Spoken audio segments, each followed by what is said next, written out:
Alright mga Pops J, magandang araw at maraming salamat sa mga nanonood sa atin sa pagsubaybay sa ating mga video Ayan, malaking tulong sa atin yan yung mga pag no skip ads kasi habang maliit pa ang ating channel.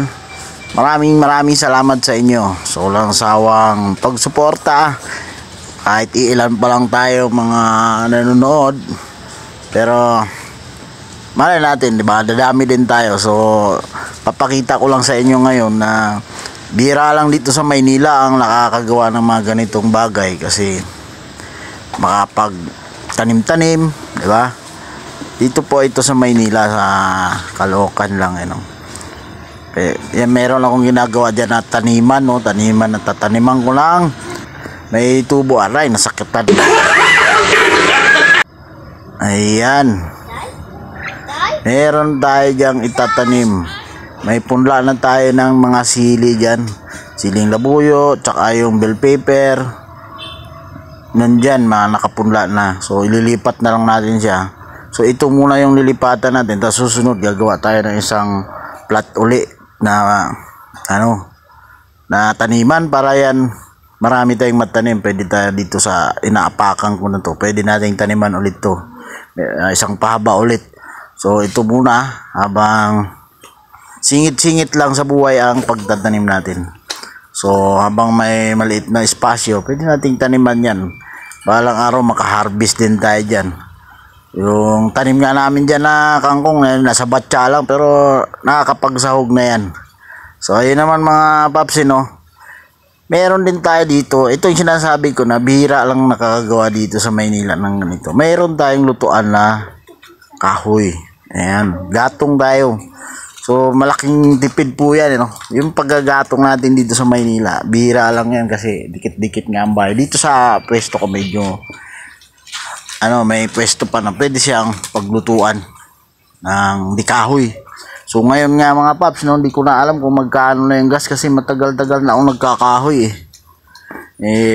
comment kayo kung magkano na. Hindi ko na alam kung magkano kasi puro kahoy na lang ako. Malaking bagay talaga alam nyo naman medyo hirap tayo sa ngayon mga, diba, sa mga bilihin dahil matataas.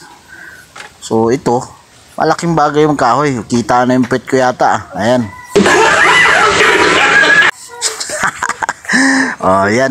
So marami tayong panggatong dyan na nakukuha kung saan lang, mga paleta, mga sanga. Kung sisinupin natin yan, malaking bagay yan. So ilang months na rin kami na nagkakahoy. Nakatipid talaga. Ayan. So maganda yung lutuan ko dyan. Single burner. Single burner.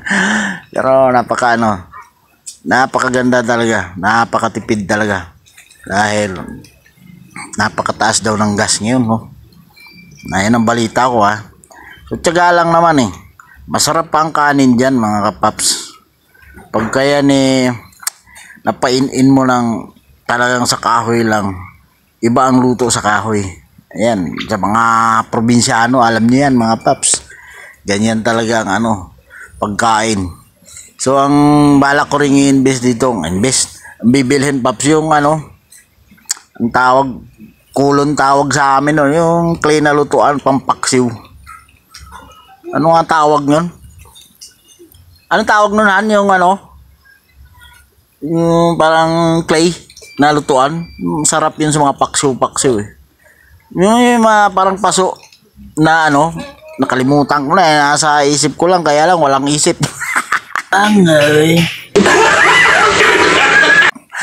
So natin yan, bibili kasi masarap din yun, lalo na sa mga yung dilis, tapos balutin mo sa sa dahon ng mangga, pais kung tawagin. Meron din kami ditong mangga may mga ilang puno dito, dalawa, tatlo. So may 3 puno, may kaimito rin dito So pag natin to, nakakabili tayo nun. Masarap doon yung paksiw, mga luto-luto sa Hindi ko alam, nakalimutan ko, basta clay yun nabibilhan na sa probinsya, yun ang gamit namin, napakasarap Kaya lang ingatan mo lang kasi madaling mabasag yun. O comment yung ano, nakalimutan ko na. Di na kasi nakakagamit ng ganun. Ayan, dami kong panggaton diyang naipon. Sinako ko, lipat ko na yung iba kasi para safety dyan eh. Kahit umulan siya, ay, hindi siya mababasa, nasa ilalim. Sa probinsya nga, sa ibabaw yung nilalagay eh. Yung inaano ko naman. So ayan oh. Ayan, tinulungan na nga tayo ni Mrs. no, magtanim dyan eh no. Ayan, may mga tanim-tanim na tayo dyan. Mataba ang lupa, ayan oh. Itim na itim, so dilig-dilig lang yan. Mga ilang buwan eh, may maanin tayo dyan na sili. Ang mahal ng sili, di ba? Mga sili, eh yan oh. Ilan oh. So, tiyaga-tiyaga lang, sili po yan. Pag yan eh lumago na, nagbunga na, ibig sabihin, pag may tiyaga, may bunga. Bangay. Ganun lang kasimple yan mga paps, no? So, dadagdagan pa natin yan. Gagawa pa tayo ulit dyan mga paps. Mga ilang puno na rin yan. Tapos may malunggay na rin tayo rito. Pag naayos pa natin yung pwesto, magtatanim tayo ang ampalaya at saka patola. So ayan na nga, ililipat na ni Mrs. yung mga ano kasi doon ko lang nilagay sa ano sa batsa na may kangkong eh. Di tanggalin natin siya para umayos yan ng bunga, umayos ng laki. Ayan kamatis yan. Di ba? Pagka yan hindi mo na kailangang mamili-mili diyan sa tabi-tabi. Pipitas ka na lang diyan. Alagaan lang sa dilig habang wala pa masyadong ulan isang beses pa lang umulan mga paps eh. So the best yan. Tiyaga-tiyaga lang pag may sipag talaga. Aanihin tayo dyan. Padamihin natin yung tanim natin dyan. Dito naman pag matyaga ka lang sa mga ikakatipid sa buhay may mangyayari, di ba paps? So basic lang naman magtanim yan sabi nila yung iba hindi daw nabubuhayan, posible naman. Tsaka paps, ayan, meron din tayong mga alaga ritong manok tsaka bibi. Ayan, may 3 akong bibing nakita. Hindi, marami na yan mga paps. Kanina nilaga ako yung 10 ay 11 pala.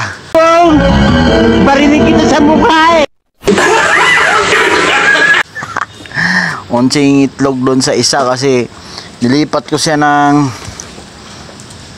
kulungan. Di pala pwede yun kasi ayaw na niya pagka hinayaan na niya sayang naman. Balot na nga sayang. Pero hindi naman, nakain din naman namin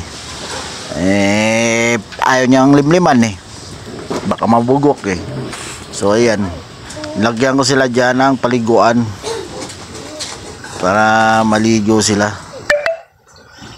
Kasi yan ang gusto nila may paliguan mga paps. So ano na yan sila, 14 piraso na. 3, 14. May nawala pa nga dyan mga paps pero di ko alam kung napunta dun sa sapa kasi may sapa dyan sa likod namin sa likod ng bakod na yan. So yan, maganda na yung pwesto nila, hindi ko nababaguhin yan dyan. Pag padamihin na natin ang padamihin dyan, tapos abangan nyo yung pag natin dyan paps, luto-luto no, tapos may ricado na tayo. So gano'n lang kasimple yan, di ba? Abangan nyo yan pag malalaki na rin yan yung mga bibi ko na yan.